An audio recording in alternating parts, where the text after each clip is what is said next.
So hello curious minds, I am back again. एक island जहाँ 5,000 से ज़्यादा लोग एक साथ रहते थे, जहाँ बच्चे स्कूल जाते थे, लोग रेस्टोरेंट्स में खाना खाते थे और माइनर्स रोज समुंदर के नीचे काम करने जाते थे। लेकिन 1974 में पूरी जगह खाली हो गई, बिल्डिंग्स रह गई, लेकिन लोग चले गए और उन बिल्डिंग्स के अंदर की कहानी एक अबैंडन्ड की कहानी नहीं थी। Welcome to hidden diaries. पिछले पार्ट में हमने देखा हिसामिया आइलैंड कैसे एक टाइनी पीस ऑफ लैंड से एक कंप्लीटली इंडस्ट्रियल सिटी बन चुकी थी। थाउजेंड्स ऑफ पीपल यहाँ रहते थे और आइलैंड की पूरी इकोनॉमी अंडरग्राउंड कोल माइंस पर डिपेंड थी। लेकिन हिसामिया की हिस्ट्री का एक डार्क चैप्टर भी बाकी था। आज हम उसी चैप्टर को समझेंगे। हिसामिया के सरफेस पर कंक्रीट बिल्डिंग थी, लेकिन आइलैंड के नीचे असली दुनिया। कोल माइनिंग के लिए टनल्स समुंदर के नीचे तक जाते थे। वर्कर्स को एक्सट्रीम कंडीशन में काम करना पड़ता था, हीट, ह्यूमिडिटी, डार्कनेस और लिमिटेड स्पेस।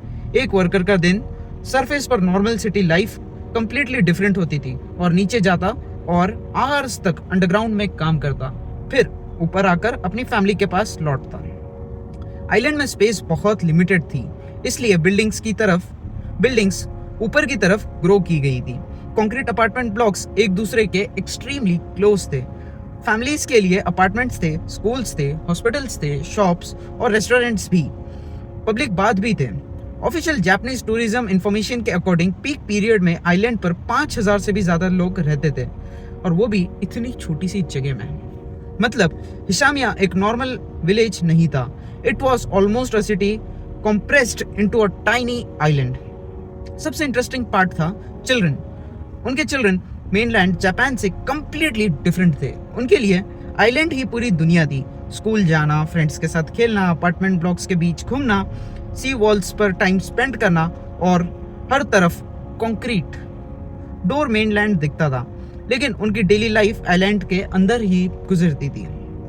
हिसामिया के सी वॉल्स सिर्फ प्रोटेक्शन नहीं थे, वो आइलैंड की बाउंड्री भी थे।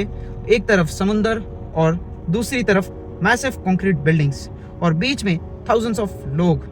टाइफून के वक्त सी वेव्स टकराती। आइलैंड पर रहने वाले लोगों के लिए ये एक नॉर्मल पार्ट ऑफ लाइफ था। लेकिन हिसामिया की हिस्ट्री का एक पेनफुल चैप्टर, वर्ल्ड वॉर 2 के ईयर्स के टाइम वॉर पीरियड में Korean civilians, Chinese prisoners of war को कंट्रोल्ड माइन फोर्स्ड लेबर के लिए यूज किया गया। हिसामिया भी इस हिस्ट्री का पार्ट था। उन वर्कर की कंडीशन जापानीज माइनर्स के एक्सपीरियंस से अलग थी और एक्सट्रीमली हार्श थी। इस हिस्ट्री को लेकर डेकेड्स तक कंट्रोवर्सी, डिसएग्रीमेंट चल रहा था। लेकिन फोर्स्ड लेबर का हिस्टोरिकल रिकॉर्ड हिसामिया की स्टोरी को सिर्फ इंडस्ट्रियल सक्सेस की कहानी बनाने के लिए यूज किया गया था। इस आइलैंड के कंक्रीट वॉल्स के अंदर प्रोग्रेस के साथ सफरिंग भी काफी थी। वर्ल्ड वॉर 2 के दौरान बहुत सारी कॉम्प्लिकेशन सामने आई और वर्ल्ड वॉर 2 के बाद हिसामिया की माइनिंग ऑपरेशंस कंटिन्यू रही। आइलैंड पर से इंडस्ट्रियल जापान का इंपोर्ट बंद हो चुका था।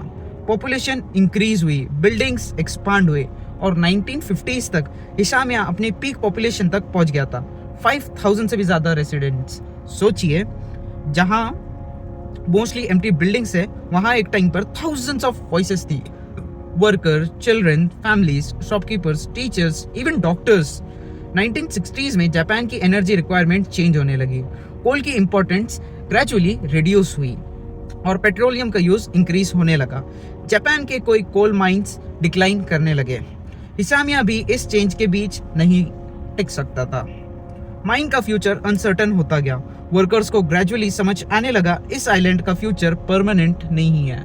फिर 1974 जनवरी 1974 में मित्सुबिशी ने हिसामिया के कोल माइन को परमानेंटली क्लोज करने का डिसीजन लिया और अप्रैल तक आइलैंड इफेक्टिवली एम्प्टी हो गया।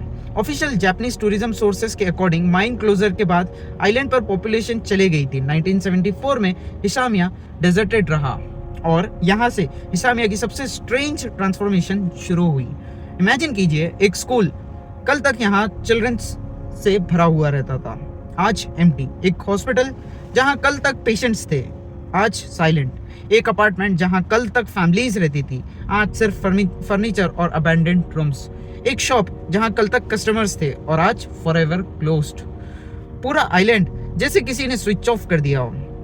ईयर्स पास होते गए, बिल्डिंग्स मेंटेनेंस नहीं हुई, टाइफन्स आए, रेनफॉल वाटर ने कंक्रीट वॉल्स के अंदर सीपेज कर रहा था, मेटल रस्ट हो रहा था, वॉल्स क्रैक होने लगी थी, विंडोज टूट गई थी और प्लांट्स स्लोली अबैंडन्ड बिल्डिंग के अंदर ग्रो होने लगे थे। एक इंडस्ट्रियल सिटी रैंस कन्वर्ट हो गई, लेकिन कुछ स्ट्रक्चर्स डेकेड्स तक खड़े रहे। Massive apartment blocks, school building, old infrastructure structures, sea walls आज भी आइलैंड के अंदर है।